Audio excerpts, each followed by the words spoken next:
I then became a combat mission planning officer in SAC. And I don't even supposed to talk about that even today, only 40 years later. Strategic Air Command. Yeah, I was in SAC, and I was 15th Air Force and head of combat mission plans. We had a third of the war to fly.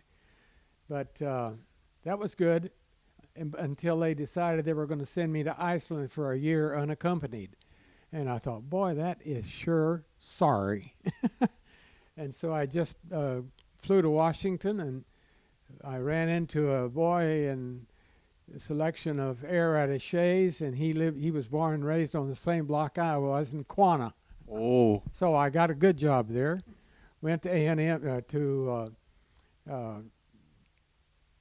to Chile as an assistant air attaché, and I spent 4 years there. I had a wonderful Spanish beginning 6 months in the Department of State, and it was a good course, and I studied hard, and I became pretty fluent in Spanish. And I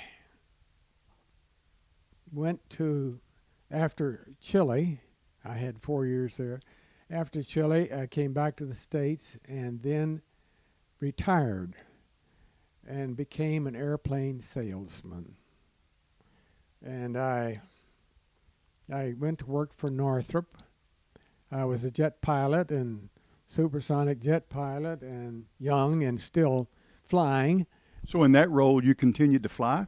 In that role, I continued to fly, but not so much. I really enjoyed flying airplanes, and I had 5,000-6,000 hours, and I liked that. But I got out of the service and became an airplane salesman. Is that what took you to South America? That's what took me to South America. First airplanes we sold were Chile F-5s, and we sold a bunch of those, and then we went to Rio, and I was able to sell to the Brazilian Air Force.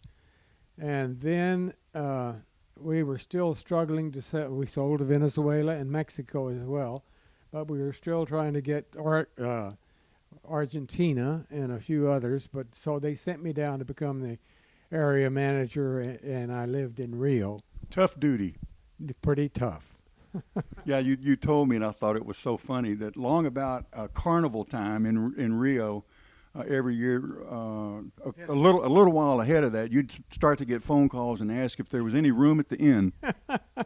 Yeah, everybody likes to go to carnival, of course, even though they don't know what it is. But it is a fun effort.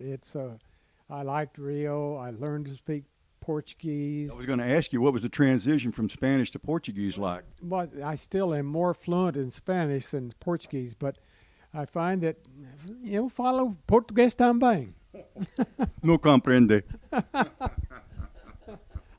Because I said it in Portuguese.